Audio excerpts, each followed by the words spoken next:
Կան մարդիկ, որոնց կարելի է փակել բանտում, բայց անհնար է կոտրել նրանց կամքը։ Վարդան Ղուկասյանն անցել է ճնշումների, մեկուսացման, ծանր փորձությունների միջով, բայց չի ծնկել, չի լռել և չի հրաժարվել իր պայքարից։ Այսօր 100 հազարավոր մարդիկ նրա մեջ տեսնում են ոչ միայն քաղաքական գործի, այլ մարդու, ով պատրաստ է պայքարել Հայաստանի համար։ Վարդան Ղուկասյանի առաջնորդությամբ վերադարձնելու ենք հայությունից հարկադրաբար խլված արժանապատվությունը, վերածնելու ենք ազգային ոգին և կառուցելու ենք արդար արժանապատիվ պետություն։ Ընտրությունների գնում ենք միասին, հաղթում ենք միասին։ Ընտրում ենք Դոկ Կուսակցությանը, քվեաթերթիկ համար 15։ Բարև ձեզ բարեկամներ, սկսում ենք աշխատանքային նոր շաբաթը։ Նոր շաբաթը, որը իհարկե հարուստ է լինելու բազմաթիվ հետաքրքիր իրադարձություններով։ Եվ պիտի ասեմ, որ Փակ TV-ն աշխատելու է հնարավորինս այս մանրակրկիտ մեկնաբանել բոլոր այն կարևոր իրադարձությունները, որոնք տեղի կունենան ոչ միայն մեր տարածաշրջանում, այլ աշխարհում ընդհանրապես։ Ասեմ նաև, որ առողջական խնդիրների պատճառով ստիպված եմ վաղվանից արդեն բուժումները շարունակել Մոսկվայում, բայց կապը պահելու ենք Փակ TV երևանյան տաղավարի հետ և դուք հնարավորություն կունենաք այստեղ հանդիպելու մեր հյուրերից շատերին։ Այնպես որ անկախ նրանից թե որտեղ կընթանան բուժումներս, ես միշտ լինելու եմ կապի մեջ մեր տաղավարի հետ։ Իսկ այսօր անցած շաբաթ եւ ընդհանրապես մի շարք կարևոր իրադարձություններ ամփոփելու նպատակով տաղավար ենք հրավիրել Դեմոկրատական այլընտրանք կուսակցության նախագահ քաղաքագետ Սուրեն Սուրենյանցին։ Բարև ձեզ։ Բարև ձեզ։ Պարոն Սուրենյանց, ուրախ եմ, որ դուք մեր այսօրվա հյուրն եք։ Ասացի, որ այսօր կապը լինելու է հեռավար, բայց քանի որ առջևում ընտրություններն են, հասկանում եք ինչ է։ Մենք իհարկե այսօր շատ կարևոր թեմաների ենք անդրադառնալու, որ մեկնարկեց անցած շաբաթ եւ որոշ բաներ էլ ավարտել են նախ Եվրոպական միության 40-ից ավելի երկրների ղեկավարների մասնակցությամբ մեզ մոտ տեղի ունեցած Ժողովի մասին սկսենք մեր զրույցը։ Հարգելի պարոն Ղուկասյան, շնորհակալ եմ հրավերի համար։ Երկու փոխկապակցված գագաթաժողովի մասին է խոսքը։ Մեկը, ինչպես գիտեք, Եվրոպական քաղաքական համայնքի գագաթաժողովն էր, թվով 8-րդ գագաթաժողովն էր սա։ Ակնհայտորեն այս երկու գագաթաժողովերը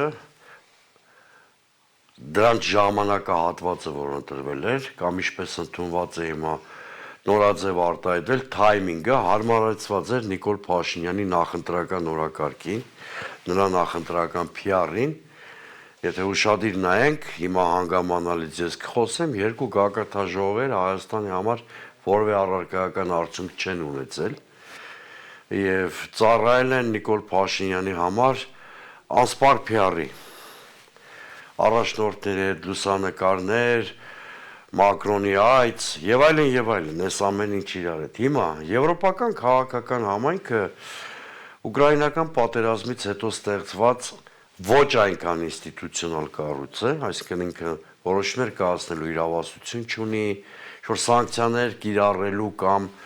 ինչ-որ բանի վրա ազդելու իրավասություն չունի, սա հենց Մակրոնի նախաձեռնությամբ ստեղծվեց ուկրաինական պատերազմի մեկնարկից հետո, որպեսզի նպաստի Ռուսաստանի միջազգային մեկուսացմանը։ Գիտեք, արևմուտքը նման քաղաքականություններ վարում։ Հիմա ես շատ հակիրճ ասեմ, դուք տեսնում եք, Մոսկվայում էլ շատ հաճախ եք լինում, տեսնում եք Ռուսաստանը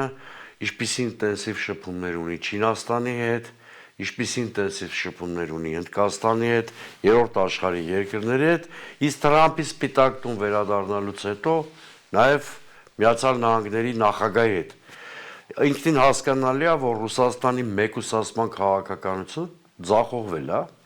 դեռ նման մեկուսացում չի լինում, եւ այս մարմինը ավելի շուտ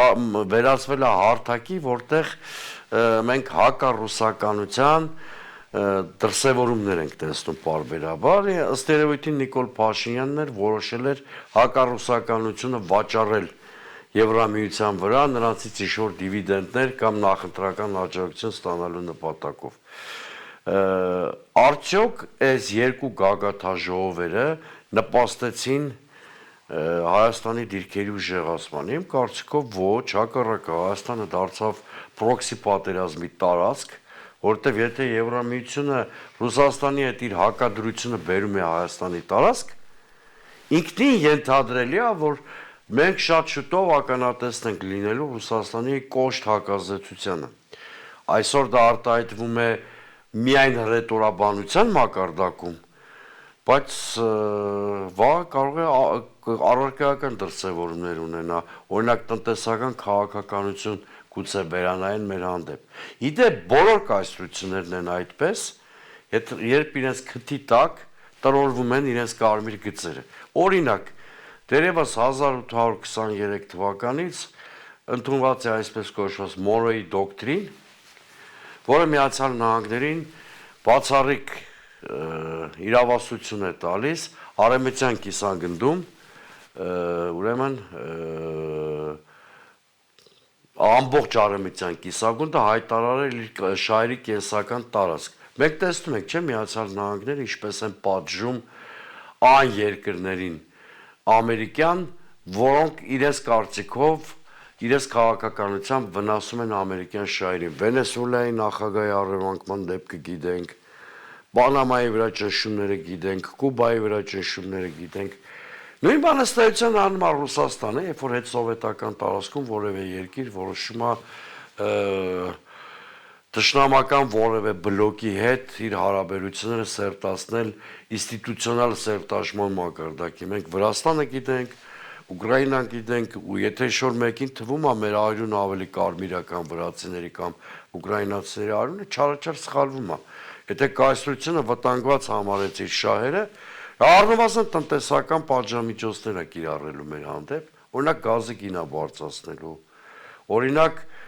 տեսնում ենք արդեն նշանները կան, ջերմուկը չեն կարողանում անարգել իրացնել Ռուսաստանի Դաշնության տարածքում,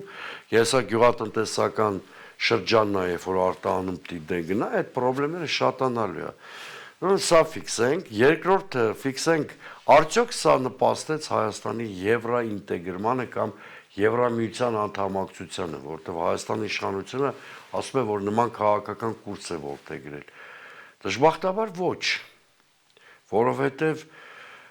Հայաստան Եվրամիության գագաթաժողովի ավարտին ընդունվել է 44 կետից բաղկացած հռչակագիր, որտեղ որևէ հանձնառություն Եվրամիությունը չի ստանձնել Եվրամիությանը Հայաստանի անդամակցության հարցում, անգամ Հայաստանի ֆինանսական աջակցության նոր փաթեթ չի առաջարկվել, խոսել են էլի 2 թե 3 տարի առաջ համաձայնեցված 2.5 միլիարդ եվրոյի մասին, ու հասկանալի չէ 2.5 միլիարդ եվրոն, որը 2-3 տարի առաջ էր հաստատված, ինչու չենք ստացել, որ էլի դրա հաստատման մասին են խոսում, նույնիսկ վիզաների ազատականացման հարցում, որ իշխանությունը բրենդ է սարքել այդ հռչակագրի 23-րդ կետն է, մեր հեռուստադիտողները շատ հեշտ կարող են մտնել իրենք էլ ծանոթանան, որևէ չափելի առարկայական խոստում Եվրամիությունը Հայաստանին չի տվել։ Երրորդը, արդյոք սա նպաստեց մեր ժողովրդավարության զարգացմանը։ Գիտեք, ճիշտ հակառակը, սա ցուցադրական աջակցություն էր Նիկոլ Փաշինյանի իշխանությանը, այդ ժողովրդավարությունը տրորելու գնով։ Օրինակ,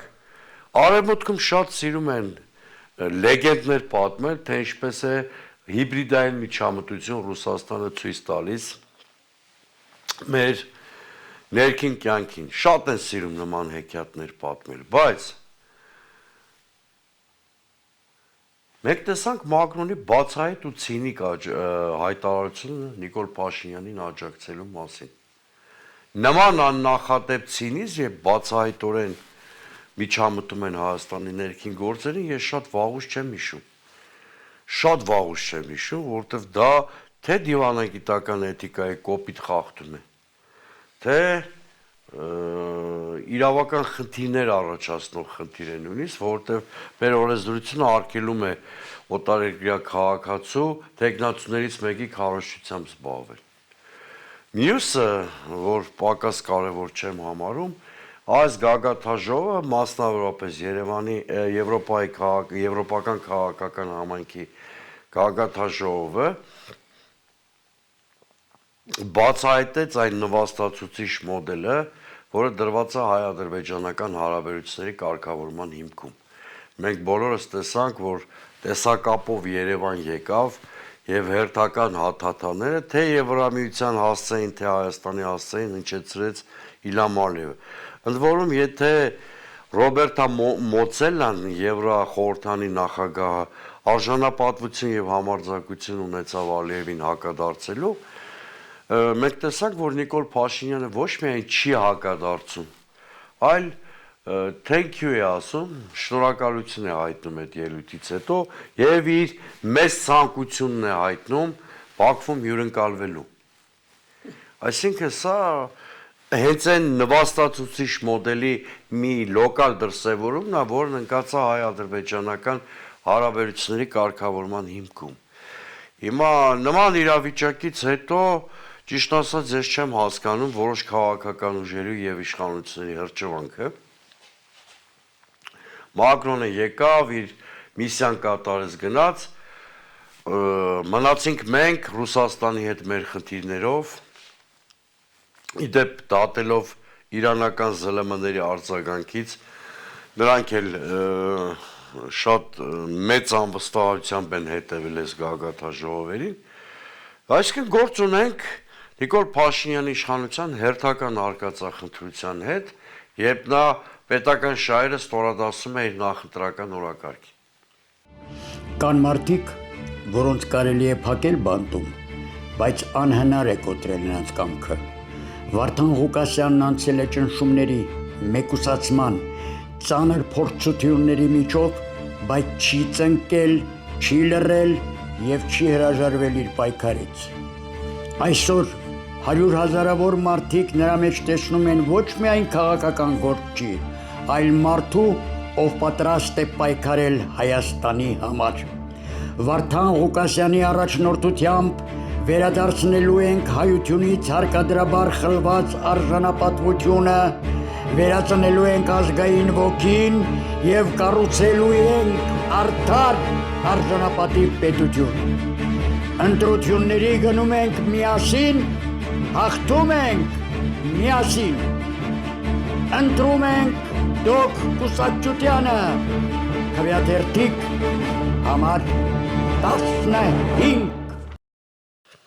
Պարոն Սուրենյանց, դե դուք տեղյակ եք, որ մայիսի 8-ին մեկնարկեց պաշտոնապես ազգային ժողովի առաջիկա ընտրությունների քարոզարշավը, այսինքն բոլոր մասնակիցները պաշտոնապես սկսեցին իրենց քարոզարշավի հետ կապված ծրագրերի իրականացումը։ Ըստ ձեզ ինչպես տրվեց այդ մեկնարկը, որ կուսակցությունները, դաշինքները անմիջապես դուրս եկան, այսպես ասած, առաջին պլան։ Տեսեք, մեծ քաղաքական ուժերը մի կողմից կառավարող կուսակցությունները, մյուս կողմից 3 ընդդիմադիր խոշոր միավորները, Սամվել Կարապետյանի ուժեղ Հայաստանը, Բարգավաճ Հայաստան կուսակցությունը, որի ընտրացուցակում ես եմ, Ռոբերտ Քոչյանի դաշինքը ըստ էության քարոզարշավը ավելի վաղ էին մեկնարկել, այսինքն այդ մայիսի 8-ը այդ խոշոր ուժերի համար սիմվոլիկ ինչ-որ սահմանագիծ է, որովհետև իրենք կառույցներ ունեցող կուսակցություններ են կամ դաշինքներ են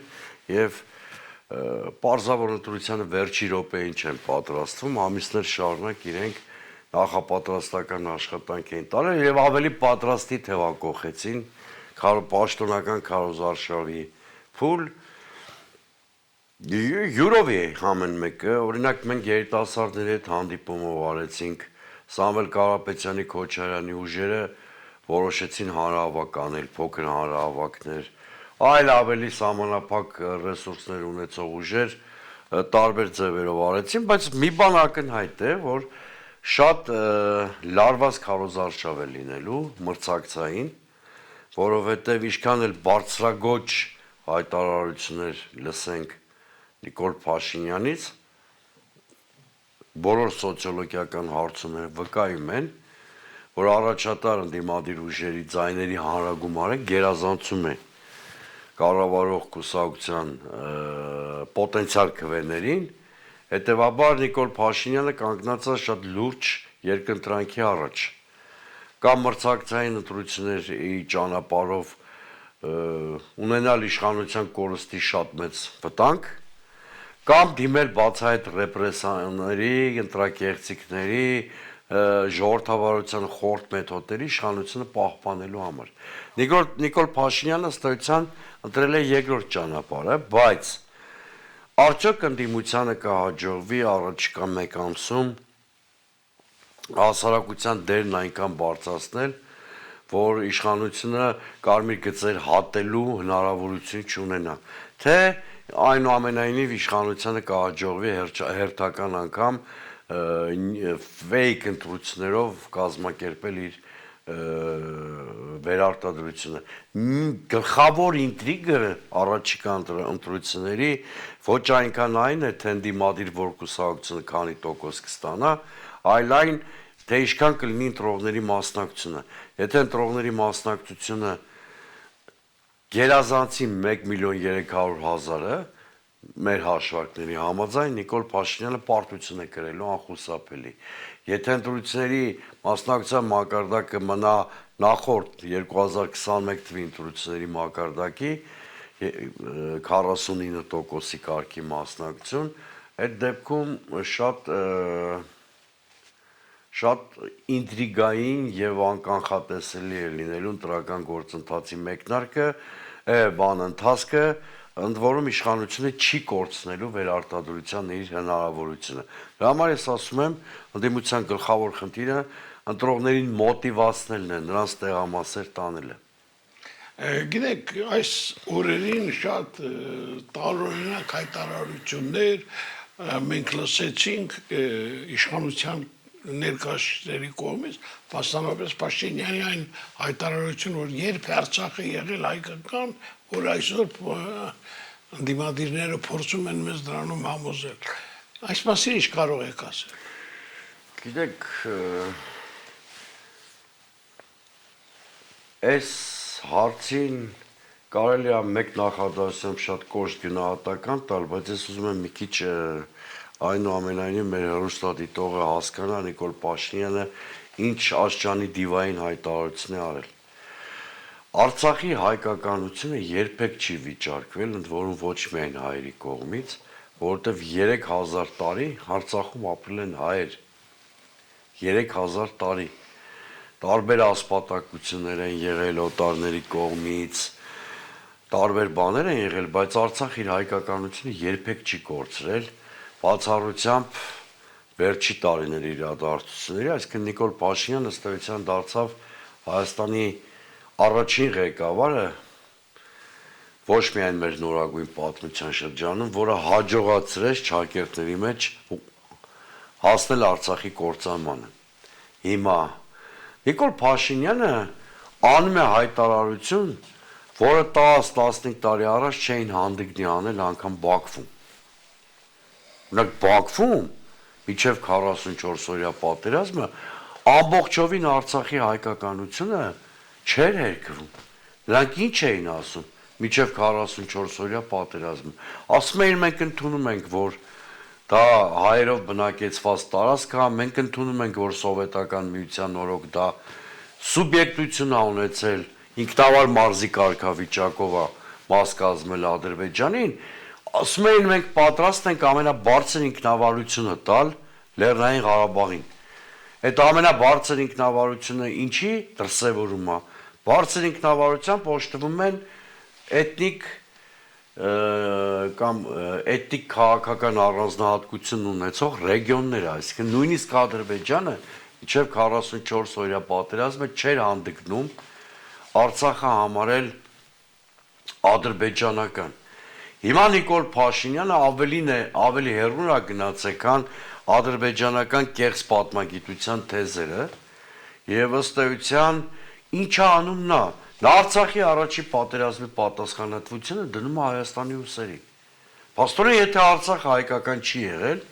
ստացվում է, որ 90-ականներին ագրեսոր Հայաստանը հարձակվել է խեղճ ու կրակ Ադրբեջանի վրա եւ զավթել է տարածքներ։ Փաստորեն, ըստ Նիկոլ Փաշինյանի պատկերացման,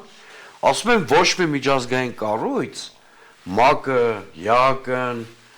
այլ կառույցներ Արցախի հակամարտությանը նման գնահատական չեն տվել։ Ոչ մի։ Ասում եմ, նույնիսկ ադրբեջանական պաշտոնյաների խոսույթում միջև 44 օրյա պատերազմը նման բան չեք հանդիպի։ Սա ես չգիտեմ, հակապետական ասելը քիչ է, նշանակում է ոչինչ չասել։ Այդ դավաճանական ասենք իրավական փաստ են ուզելու, որ հանգամանքների բերումով չեն կարող ներկայացնել։ Ամենայն դեպս ստանդարտ եւ պատշաճ նորմատիվային հայերենի բառ չեմ գտնում բնութագրելու համար Նիկոլ Փաշինյանի հայտարարության հակապետականությունն ու ապազգային բնույթը։ Իհարկե արխիվում մեզ սպասում են նոր զարգացումներ, մասնավորապես ոչ միայն կապված առաջիկա ընտրությունների հետ, այլ այն իրավիճակով, ինչ այսօր տիրում է Իրանում մեր տարածաշրջանում Միացյալ Նահանգներ, Իսրայել, Իրան այս հակամարտությունը շատերը գտնում են, որ դեռ երկար է շարունակվելու։ Այսօր ինչ իրավիճակ է այնտեղ։ Գիտեք, հիմա երկու զուգահեռ պրոցեսներ են գնում։ Մի կողմից Պակիստանի միջնորդությամբ կան ինչ-որ դիվանագիտական ջանքեր, Միացյալ Նահանգներն ու Իրանը ինչ-որ կարգավորման իրենց տեսլականների վերաբերող փաստաթղթեր են փոխանակվում, բայց կարծես թե մեծ առաջընթաց չի գրանցվում, որտեղ այդ երկուսի ու հատկապես Իսրայելի պատկերացումները հրադադարի խաղաղության ռեժիմի մասին միանգամայն տարբեր են։ Մի կողմից այդ պրոցեսն ենք տեսնում առանց նշանակալի արդյունքի, բայց այնուամենայնիվ հրադադարը քիչ թե շատ պահպանվում է այդ պրոցեսի միջոցով։ Մյուս կողմից տեսնում ենք ճգնաժամի ակնհայտ խորացում։ Ոչ միայն հռետորաբանության մակարդակով, մենք տեսնում ենք, որ Հորմուզի նեղուցը ըստ էության կրկնակի շրջափակման մեջ է։ Իրանը փակել է Հորմուզի նեղուցը, Ամերիկայի Միացյալ Նահանգներն էլ ըստ էության Հորմուզից դուրս եկող հատվածներն են շրջափակել, դրա համար եմ ասում կրկնակի շրջափակման, արդեն 300 միլիոն մարդ անմիջականորեն իր վրա կրել է այս պատերազմի տնտեսական դաժան հետևանքները, մենք տեսնում ենք էներգակիրների շեշտակի թանկացում, մենք տեսնում ենք լոգիստիկ հանգույցների խաթարում, այս ամենը բերելու է շատ լուրջ տնտեսական ճգնաժամի, անկախ նրանից ընդ որում պատերազմը վերսկսվի թե չէ, իսկ եթե վերսկսվի, ընդհանրապես կարող ենք համաշխարհային տնտեսական կոլապսի առաջ կանգնել, որովհետև ընդհանրապես պատերազմների տնտեսական հետևանքները մի քիչ ուշացումով են գալիս։ Հիմա այս բարդ իրավիճակում թերևս կանխատեսում անել անշնորհակալ գործ է, բայց ես ցավոք սրտի շատ քիչ եմ հավատում դիվանագիտական հանգուցալուծմանը, մանավանդ որ Միացյալ Նահանգներից եւ Իրանից բացի կա Իսրայելի գործոն, որը ակնհայտորեն շահագրգռված է կոնֆլիկտի շարունակման հարցում եւ հաճախ տեսնում ենք, թե ինչպես է բացահայտորեն կամ քողարկված տորպեդահարում կարգավորման գործընթացը։ Դե իհարկե կուզենայի մի քանի խոսքով էլ անդրադառնայիք Ռուսաստանի Դաշնության եւ Ուկրաինայի միջև տեղի ունեցող պատերազմին, այստեղ ինչ զարգացումներ կլինեն։ Հարգելի պարոն Ղուշյան, այդ հարցում ես կարծում եմ ժամանակի հարց է, երբ Ուկրաինան ի վերջո առերեսվելու իրականությանը, որտեղ ակնհայտորեն Ուկրաինան եւ նրա հովանավորները հատկապես Միացյալ Նահանգների պասիվության պայմաններում այլևս չեն կարող բեկել պատերազմի ընթացքը, այսինքն Ռուսաստանի ստրատեգիական պարտության մատնել չեն կարող։ Սա իհարկե չի նշանակում, որ լիակատար հաղթանակ է տանելու Ռուսաստանը պատերազմում, բայց այնուամենայնիվ պիտի ամրագրվի այն ստատուս քվոն գետնի վրա, որ գոյություն ունի, իսկ այդ ստատուս քվոն խոսում է այն մասին։ Առնվազն արձանագրում է Ռուսաստանի ռազմական հաջողությունները, այս չեմ ուզում շատ հոռետեսական կանխատեսում անեմ, բայց Զելենսկին ինչքան շարունակի այս իր քաղաքականությունը, որը հիմնված է պատրանքների միայն արտաքին աջակցության վրա, այնքան բարդացնելու է Ուկրաինայի վիճակը եւ ի վերջո գնալու է կարգավորման ավելի ծանր պայմաններում։ Ես ինչ-որ թույլ լավատեսություն ունեմ, որ մինչև այս տարվա ավարտը ուկրաինական հակամարտությունը որոշակի լուծում կստանա։ Այսինքն կամրագրվի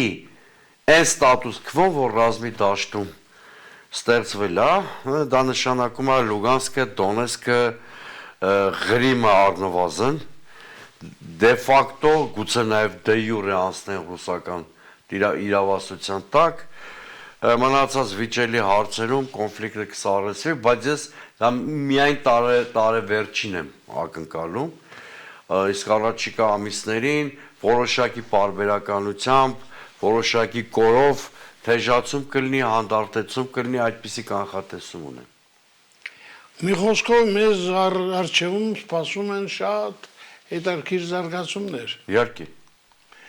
Շնորհակալ եմ այսօրվա համար, պարոն Սուրենյան։ Ես կարծում եմ, որ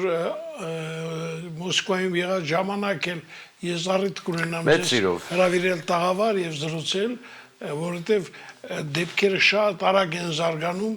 եւ շատ անսպասելի մենք կարող ենք ասել զարգացումների ենք ակնհայտ լինելու։ Մեծ սիրով։ Շերի բարեկամներ, հերթական անգամ մենք հյուրընկալել ենք մեր լավագույն քաղաքագետներից մեկին, Սուրենյանցին, ինչպես ասացի, սպասեք նրան առաջիկայում եւս։ Իսկ այսօր այսքանը, ցտեսություն։ Կան մարդիկ, որոնց կարելի է փակել բանտում, բայց անհնար է կոտրել նրանց կամքը։ Վարդան Ղուկասյանն անցել է ճնշումների, մեկուսացման, ծանր փորձությունների միջով, բայց չի ծնկել, չի լռել եւ չի հրաժարվել իր պայքարից։ Այսօր 100,000-ավոր մարդիկ նրա մեջ տեսնում են ոչ միայն քաղաքական գործի, այլ մարդու, ով պատրաստ է պայքարել Հայաստանի համար։ Վարդան Ղուկասյանի առաջնորդությամբ վերադարձնելու ենք հայությունից հարկադրաբար խլված արժանապատվությունը,